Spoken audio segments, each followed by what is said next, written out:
ಹಾಸನದಾದ್ಯಂತ pen drive ಹಂಚಿಕೆ ಪ್ರಕರಣ video viral ಮಾಡಿದವರ ಬಗ್ಗೆ ಕೂಡ ತನಿಖೆ. ದೇವರಾಜೇಗೌಡರಿಗೆ ಕಾರ್ತಿಕ್ ಗೌಡ್ರಿಂದ ಪೆನ್ ಡ್ರೈವ್ನಲ್ಲಿನ ವಿಡಿಯೋ ಹಂಚಿಕೆ ಮಾಡಿದ್ಯಾರು ಅಂತೇಳಿ ಕುಮಾರಸ್ವಾಮಿ ನೆನೆ ಪತ್ರಿಕಾಗೋಷ್ಠಿ ಹೈಲೈಟ್ ಅದೇ ಆಗಿತ್ತು. ವಿಡಿಯೋ ಶೇರ್ ಮಾಡಿದವರ ವಿರುದ್ಧ JDS ದೂರು ಕೊಟ್ಟಿದೆ. SITಗೆ ದೂರು ನೀಡಿರುವ JDS ಲೀಗಲ್ ಟೀಮ್ ನೋಟಿಸ್ ನೀಡಿದೆ. ವಿಡಿಯೋ ಶೇರ್ ಮಾಡಿದವರ ಬಗ್ಗೆ SIT ಮಾಹಿತಿ ಸಂಗ್ರಹ ಮಾಡಬೇಕು, ಪೆನ್ ಡ್ರೈವ್ ಸುತ್ತ ಹಲವು ಆಯಾಮಗಳಲ್ಲಿ ತನಿಖೆ ಆಗಬೇಕು ಅಂಥೇಳಿ SITಗೆ ಮನವಿಯನ್ನು ಮಾಡಿಕೊಂಡಿದೆ. ಅಂದರೆ ಯಾರು, ಯಾಕಂದರೆ ಕುಮಾರಸ್ವಾಮಿ ಒಂದು ಮಾತನ್ನು ಹೇಳಿದರು ನಿನ್ನೆ, 25,000 ಪೆನ್ ಡ್ರೈವ್ಗಳನ್ನು ಹಾಸನದಾದ್ಯಂತ ಒಂದು ರೀತಿಯಲ್ಲಿ ಗದ್ದೆಯಲ್ಲಿ ಭತ್ತ ಬಿತ್ತುತ್ತೀವಿ ಗೊತ್ತಾ, ಹಂಗೆ ಹಾಕಿದ್ದಾರೆ ಅಂತ ಅವ್ರು ಹೇಳ್ತಾ ಇರೋದು.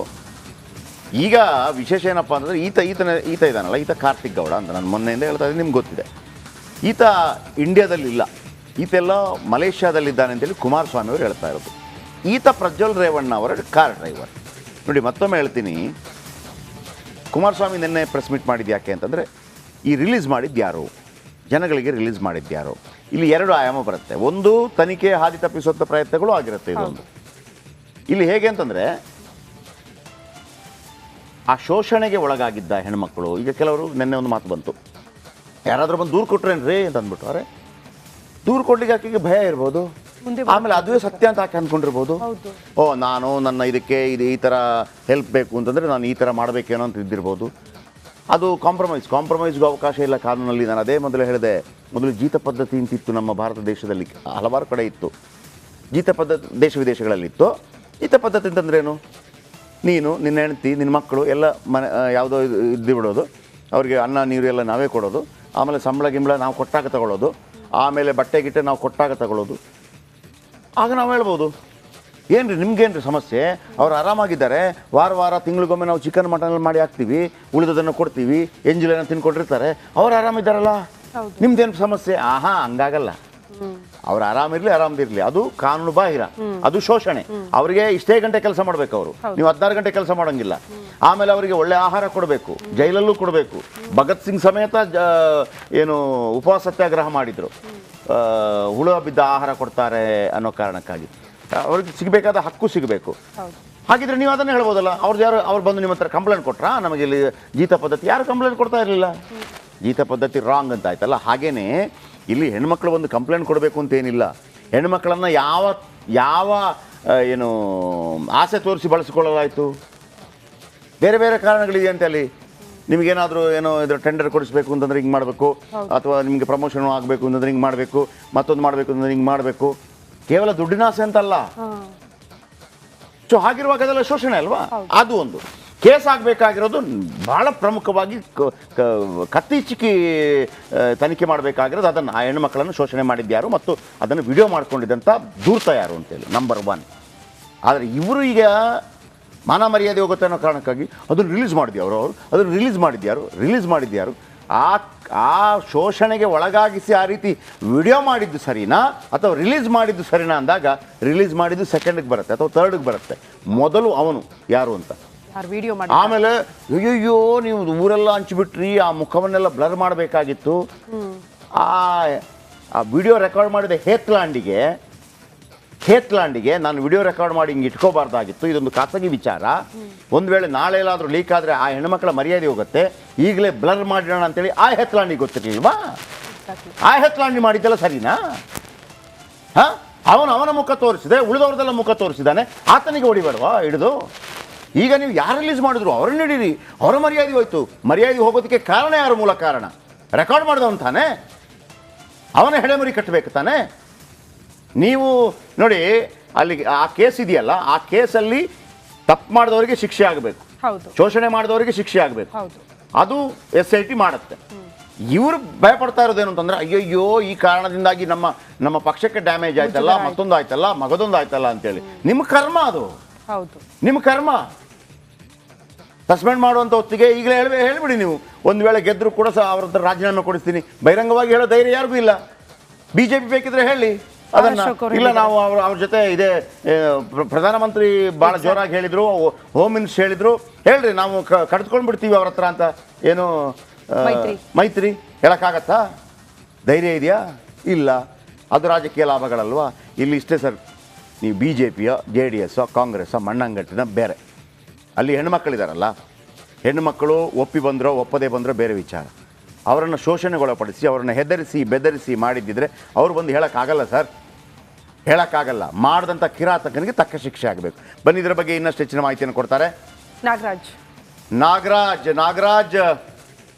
ಈಗ SIT ಈ ತಪ್ಪು ಮಾಡಿದವರು ಯಾರು, ಶೋಷಣೆಗೆ ಒಳಗಾದವರು ಯಾರು, ಶೋಷಣೆಗೆ ಒಳಪಡಿಸಿದವರು ಯಾರು ಅನ್ನೋದನ್ನು ಬಹಳ ಮುಖ್ಯವಾಗಿ ತಗೊಳತ್ತೋ, ಹಂಚಿಕೆ ಮಾಡಿದವರು ಯಾರು, ವಾಟ್ಸಪ್ಗೆ ಕಳಿಸಿದವರು ಯಾರು ಅನ್ನೋದ್ರ ಬಗ್ಗೆ ಹೆಚ್ಚಿನ ತನಿಖೆ ಮಾಡ್ತಾರೆ. ನಿಜ, ಆ ಹೆಣ್ಣುಮಕ್ಕಳ ಮರ್ಯಾದೆ ಉಳಿಬೇಕಾಗಿರುವಂಥದ್ದು ಎಲ್ಲರ ಜವಾಬ್ದಾರಿ, ಕರ್ತವ್ಯ. ಮತ್ತೊಂದು ಕೂಡ ಹಾಗಂತ ಮಾಡಿದವನು ಸೇಫ್ ಅಂತೆ, ಹರಿಬಿಟ್ಟವನು ಮಾಡ್ದ ಈ ಏನು ಕೋತಿ ಏನು ಮೊಸರನ್ನ ತಿಂದ್ಬಿಟ್ಟು ಮೇಕೆ ಬಾಯಿಗೆ ಅಣಿಸೋದು ಅಂತ ಆಯ್ತಲ್ಲ, ಹಂಗಾಯ್ತು. SIT ಯಾವ ದಿಕ್ಕಿನಲ್ಲಿ ತನಿಖೆ ಮಾಡುತ್ತೆ ನಾಗರಾಜ್ ಈ ವಿಚಾರದಲ್ಲಿ?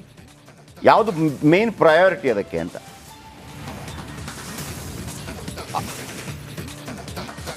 ಜಯಪ್ರಕಾಶ್ ಶೆಟ್ಟಿ, ಈ ಒಂದು SITಗೆ ಈ ಒಂದು ವಿಚಾರವನ್ನು ತನಿಖೆಗೆ ಕೊಟ್ಟಾಗ ಪ್ರಮುಖವಾಗಿ ಎರಡು ಅಂಶಗಳನ್ನು ಮುಂದಿಟ್ಕೊಂಡು ತನಿಖೆ SIT ತನಿಖೆಗೆ ಸರ್ಕಾರ ನೀಡಿರುವಂಥದ್ದು. ಇದರಲ್ಲಿ ಪ್ರಮುಖವಾಗಿ ಆದ್ಯತೆ ಏನು, ಈ ಒಂದು ವಿಡಿಯೋಗಳನ್ನು ಮಾಡಿ ಲೈಂಗಿಕವಾಗಿ ಮಹಿಳೆಯರನ್ನು ಬಳಸಿಕೊಂಡು ಅವರಿಗೆ ಯಾವುದೋ ಆಮಿಷಗಳನ್ನು, ಅವ್ರಿಗೆ ಬೇಕಾದಂಥ ಏನು ಅವರ ಕೆಲಸಗಳನ್ನು ಮಾಡಿಕೊಡೋದಾಗಿ ಆಸೆನೋ ಅಥವಾ ಅವ್ರ ಮೇಲೆ ದೌರ್ಜನ್ಯವಾಗೋ, ನಿಮ್ಗೆ ಈ ರೀತಿ ತೊಂದರೆ ಆಗುತ್ತಂತ ಎದುರಿಸಿ ಲೈಂಗಿಕ ದೌರ್ಜನ್ಯ ಎದುರಿಸಿ ಅವ್ರ ಮೇಲೆ ಅತ್ಯಾಚಾರ ಮಾಡಿರ್ತಕ್ಕಂಥ ಆರೋಪಿಯಲ್ಲಿ ಫಸ್ಟ್ ಪ್ರಯಾರಿಟಿ. ಕಾನೂನು ಸಹ ಅದನ್ನೇ ಹೇಳುವಂಥದ್ದು. ಯಾಕಂತಂದರೆ ಏನು ಈ ವಿಡಿಯೋ ಮಾಡೋದಿರ್ಬೋದು ಅಥವಾ ಅತ್ಯಾಚಾರ ಮಾಡೋದಿರ್ಬೋದು 376 ಅಡಿಯಲ್ಲಿ ಬರೋದ್ರಿಂದ ಸುಮಾರು ಜೀವಾವಧಿ ಶಿಕ್ಷೆಯನ್ನು ಕೊಡ್ಬೋದು. ಅಷ್ಟು ದೊಡ್ಡ ಗಂಭೀರವಾದಂಥ ಆರೋಪ. ಕಾನೂನಿಗೆ ಯಾವಾಗಲೂ ಇದೇ ಪ್ರಯಾರಿಟಿ ಆಗಿರುತ್ತೆ. ಏನು ಎರಡನೇ ಅಂಶ, ಈಗ ಒಂದಷ್ಟು ಸಾರ್ವಜನಿಕ ವಲಯದಲ್ಲಿ ಕೇಳಿ ಬರ್ತಾ ಇದೆ, ಹೆಣ್ಮಕ್ಳ ವಿಡಿಯೋನ ಬ್ಲರ್ ಮಾಡದೆ ಬಿಟ್ಟರು, ಇದು ಸಹ ಅಪರಾಧ. ಇದ್ರ ಬಗ್ಗೆ ಒಂದು ಸಿಂಪತಿಯನ್ನು ಕ್ರಿಯೇಟ್ ಮಾಡೋ ಯತ್ನ ಮಾಡ್ತಾ ಇದ್ದಾರೆ. ಇದ್ರ ಬಗ್ಗೆನೂ ಸಹ ಕಾನೂನು ಹೇಳುತ್ತೆ.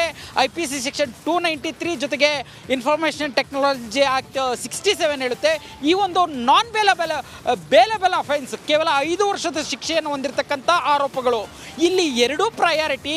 ಆದರೆ ಈ ಒಂದು ಪ್ರಕರಣದ ಪ್ರಮುಖ ಆರೋಪಿ ಇನ್ನೂ ಸಿಕ್ಕಿಲ್ಲ. ಈಗ SIT ಮುಂದೆ ಇರತಕ್ಕಂಥ ಪ್ರಮುಖ ಪ್ರಯಾರಿಟಿ ಏನು, ಈ ಒಂದು ಇಷ್ಟು ಕಾನ್ಸ್ಪಿರಸಿ, ಇಷ್ಟು ದೊಡ್ಡ ಲೈಂಗಿಕ ಹಗರಣದ ಪ್ರಮುಖ ಆರೋಪಿ ಇದ್ದಾನೆ ಅಂತ. ಡೆಫಿನೆಟ್ಲಿ. ಅದಕ್ಕಿಂತ ಹೆಚ್ಚಾಗಿ ವಿಡಿಯೋದಲ್ಲಿ ಒಂದು 50, 55, 60 ವಯಸ್ಸಿನ ಒಂದು ಮನೆ ಕೆಲಸದವರು ಇದ್ದಾರೆ. ಅದರಲ್ಲಿ ಅವರು ಬೇಡಪ್ಪ ಅಂತಾರೆ. ಇಂಥ ವಿಕೃತ ಕಾಮಿಗಳ ಪರವಾಗಿ ಯಾಕೆ ನಿಲ್ಲಬೇಕು? ಯಾರಾದರೂ ಯಾಕೆ ನಿಲ್ಲಬೇಕು? ಎಂಥ ಸ್ಟೇಟಸ್ಸು! ಇಲ್ಲಿ ದುಃಖ ಆಗ್ತಿರೋದು ಒಂದೇ ನಮಗೆ, ಬೇರೆ ಯಾವುದೂ ಅಲ್ಲ. ಇವರ ಕರ್ಮಕಾಂಡಗಳಿಗಲ್ಲ. ಪಾಪ ದೇವೇಗೌಡರಂಥ ಒಂದು ದೊಡ್ಡ ವ್ಯಕ್ತಿತ್ವಕ್ಕೆ ಎಷ್ಟು ಘಾಸಿ ಆಗಿರ್ಬೋದು ಅಂತ, ಅಷ್ಟೇ, ಬೇರೆ ಯಾವುದೂ ಅಲ್ಲ. ಎಲ್ಲರಿಗೂ ಈ ಸ್ಟೋರಿಗಳನ್ನು ಹಾಕಿದಾಗ ಅನಿಸೋದು ಅದೊಂದೇ. ಇಂಥ ನಾಲಾಯಕಗಳಿಂದಾಗಿ ಆ ದೇವೇಗೌಡರ ಮಾನ ಹರಾಜಾಗ್ತಾ ಇದೆಯಲ್ಲ, ದೇವೇಗೌಡರಿಗೆ ಘಾಸಿ ಆಗ್ತಾ ಇದೆಯಲ್ಲ ಅಂತೇಳಿ ಅಷ್ಟೇ. HD ರೇವಣ್ಣ ಅವ್ರಿಗೆ ಸಂಕಷ್ಟ ಆಗಿದ್ದೆ ಕಿಡ್ನ್ಯಾಪ್ ಪ್ರಕರಣ. ಸಂತ್ರಸ್ತೆಯನ್ನ ಕಿಡ್ನ್ಯಾಪ್ ಮಾಡಿದ್ರು ಅನ್ನುವಂಥ ವಿಚಾರ. ಬಟ್ ಈಗ ಆ ಸಂತ್ರಸ್ತೆಯ ಹೇಳಿಕೆಯಿಂದಲೇ ಅವ್ರಿಗೆ ರಿಲೀಫ್ ಸಿಗಬಹುದಾ ಅನ್ನುವಂಥ ಪ್ರಶ್ನೆ. ಕಿಡ್ನ್ಯಾಪ್ ಕೇಸ್ನಲ್ಲಿ ಸಂತ್ರಸ್ತೆ ಹೇಳಿಕೆ ರೇವಣ್ಣ ಅವರಿಗೆ ವರವಾಗಬಹುದಾ? ಪೊಲೀಸರಿಗೆ ಹೆದರಿ ಸಂತ್ರಸ್ತೆ ಓಡಿ ಹೋಗೋದಕ್ಕೆ ಯತ್ನ ಮಾಡಿದ್ಯಾಕೆ? 10 ಹಲವು ಅನುಮಾನಕ್ಕೆ ಕಾರಣವಾಗಿದೆ ಸಂತ್ರಸ್ತೆಯ ನಡೆ. ತಾನು ಕೂಲಿ ಕಾರ್ಮಿಕಳು ಅಂತ ಪರಿಚಯಿಸಿಕೊಂಡಿದ್ದೇಕೆ? ಸಂತ್ರಸ್ತೆ ಸ್ವವಿವರ ಕಲೆ ಹಾಕಿದ್ದಾರಂತೆ. ಆ ಮಾಹಿತಿಯನ್ನು ಕೂಡ ಅವರು ಸರಿಯಾಗಿ ನೀಡಿರಲಿಲ್ಲಂತೆ ಪ್ರಾರಂಭಿಕ ಹಂತದಲ್ಲಿ ಅಧಿಕಾರಿಗಳಿಗೆ. ಇಡೀ ಪ್ರಕರಣದಲ್ಲಿ ಸಂತ್ರಸ್ತೆ ಯಾರನ್ನ ರಕ್ಷಣೆ ಮಾಡ್ತಿದ್ದಾರೆ ಅನ್ನೋದು ಕೂಡ ಪ್ರಶ್ನೆ ಆಗ್ತಾ ಇದೆ. ಇಲ್ಲಿ ಪೊಲೀಸರಿಗೆ ತಪ್ಪು ಮಾಹಿತಿ ನೀಡಿದ್ಯಾರು? ಇದು ಕಿಡ್ನ್ಯಾಪ ಅಥವಾ ಸಂತ್ರಸ್ತೆಯ ಒಪ್ಪಿಯಲ್ಲಿ ಹೋಗಿ ಉಳ್ಕೊಂಡಿದ್ರ? ಈ ಪ್ರಶ್ನೆ ಇದೆ. ಈ ಕುರಿತು ಸಂತ್ರಸ್ತೆಯ ಹೇಳಿಕೆಯೇ ಬಹಳ ಮಹತ್ವ ಪಡೆದುಕೊಳ್ಳುತ್ತೆ ಈ ಪ್ರಕರಣದಲ್ಲಿ. ಇಲ್ಲ, ಕಿಡ್ನಾಪ್ ಮಾಡಿಲ್ಲ, ನಾನೇ ಇಷ್ಟಪಟ್ಟು ಹೋಗಿದ್ದೆ ಅಂತ ಹೇಳ್ಬಿಟ್ರೆ ಸಹಜವಾಗಿ ರೇವಣ್ಣ ಅವ್ರಿಗೆ ಈ ಪ್ರಕರಣದಿಂದ ರಿಲೀಫ್ ಆಗುತ್ತೆ.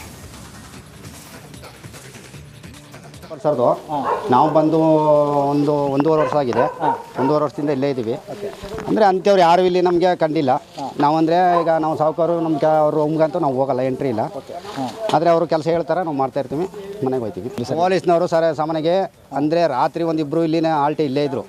ಎರಡನೇದಾಗಿ ಬೆಳಿಗ್ಗೆ 9:30 ಕಮೆಂಟ್ಸ್ ಆದ್ದು. ಅವರು ಮಧ್ಯಾಹ್ನ ಒಂದು 4:15 ಗಂಟೆಗೆ ಪೊಲೀಸ್ ಇಲ್ಲೇ ಇದ್ದರು. ಓದೋದಂತೂ ನಮಗೆ ಇಷ್ಟೊತ್ತು ಹೋದ್ರು ಏನಂತ ಗೊತ್ತಿಲ್ಲ. ನಮ್ಮ ಕೆಲಸಕ್ಕೆ ನಾವು ಹೊರಟಾಗಿರ್ತೀವಿ. ನಮ್ಮ ಕೆಲಸ ಜವಾಬ್ದಾರಿ ಇರ್ತದ. ನಾವು ಯಾಕಂದರೆ ಅವ್ರು ಕೂಲಿ ಕೊಡ್ತಾರೆ, ನಾವು ಕೆಲಸ ಮಾಡಬೇಕು. ಅವ್ರು ಕರ್ಕೊಂಬಂದಿರೋದು ಗೊತ್ತಿಲ್ಲ, ಮತ್ತು ಅವ್ರು ಕರ್ಕೊಂಡು ಹೋಗಿರೋದು ಗೊತ್ತಿಲ್ಲ ನಮಗೆ. ಇಲ್ಲೇ ಇರೋದು ಸರ್ ಅವರು, ಇಲ್ಲೇ ತೋಟದಲ್ಲೇ ಇರೋದು ಅವರು. ರೂಮಲ್ಲಿ ಯಾವ ರೂಮಲ್ಲಿ ಇದ್ದು ಅಂತ ಗೊತ್ತಿಲ್ಲ ನಮ್ಗೆ. ಅದು ಯಾವಾಗ ಕರ್ಕೊಂಬಂದ್ರು ಅಂತ ಇಸ್ಕೊಂಡಿರೋದು ನಮ್ಗೆ ಗೊತ್ತಿಲ್ಲ. ಬಂದು ಇದ್ರು ಅನ್ನೋದು ಗೊತ್ತು ಅಷ್ಟೇ. ಬಂದು ಇದ್ರಲ್ಲ, ಯಾವಾಗ ಇಳ್ಸ್ಕೊಂಡಿದ್ರು ಅಂತ ಗೊತ್ತಿಲ್ಲ. ಅಲ್ಲಿ ಮಾತ್ರ ನಿಂತಿದ್ಲೆಲ್ಲ ಕಾಂಡಿ. ಹಾಗೆ ಯಾತಕ್ಕೆ ಬಂದಿದ್ದಕ್ಕೆ ಅನ್ನೋದಕ್ಕೆ ನಾವು 25,000 ರೂಪಾಯಿ ನನ್ನ ಮಾಮೂಲಿ ಕಂತು ಕಟ್ಟಬೇಕು. ಅದಕ್ಕೆ ಇಲ್ಲಿ ಸಾವುಕಾರ ತೋಟನ ನೋಡ್ಕೋಗೋ ಅಂತ ಬಂದಿ ಅಂತ ಇಷ್ಟು ಹೇಳ್ದೆ. ಅಷ್ಟು ಬಿಟ್ರೆ